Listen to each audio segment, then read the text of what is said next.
C'est un recueil de plusieurs textes qui n'ont pas forcément de lien les uns avec les autres et qui ont été écrits durant plusieurs années d'une manière un peu automatique.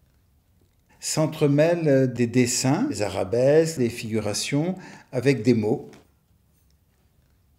Certains de ces textes racontent des histoires, des fictions, des légendes, des fables imaginaires.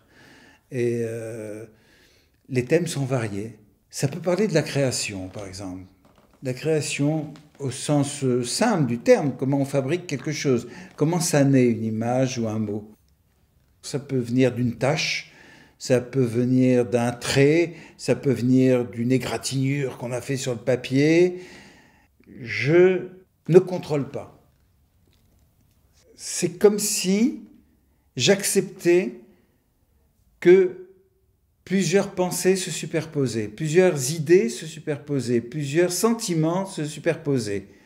Comme s'il y avait effectivement plusieurs moi qui étaient là. Donc on n'est pas dans la philosophie, on n'est pas complètement dans la poésie, on n'est pas complètement dans la prose, on est justement à la frontière de tout ça. On pourrait dire que c'est très inspiré du surréalisme. On pourrait presque dire que c'est de l'écriture automatique, ça l'est. C'est de l'écriture automatique et du dessin automatique au départ. Mais ce que je m'autorise vraiment, que sans doute les surréalistes faisaient aussi, mais qu'ils ne revendiquaient pas, mais que je revendique, c'est un très long travail après. Et j'ai fait naître ce qui, un peu, était inspiré par les événements qui m'entouraient, qui ne sont pas forcément des événements personnels, mais qui en fait me touchaient, ou en tout cas m'intéressaient, même si quelquefois je ne les comprenais pas. Je me suis donné le droit à cette obscurité. Je me suis laissé aller justement à dire je vais essayer de faire mon autoportrait. Eh bien, il y a plusieurs choses qui ont surgi, plusieurs mois, éparpillés, des mois qui n'étaient pas forcément moi, mais qui étaient là, qui s'imposaient sur la feuille sans que je les ai convoqués. Donc il y avait vraiment une petite foule, une meute, exactement. Et cette foule, en fait, elle était en bagarre. Elle était à la poursuite de quelque chose. À la poursuite de quoi? D'une biche, on va dire, d'une biche aux abois, mais cette biche, c'est le texte et l'image.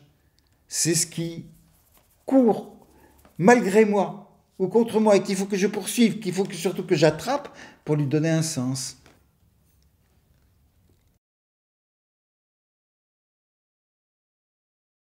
Abstraction, dans ce mot, on peut l'entendre aussi comme attraction.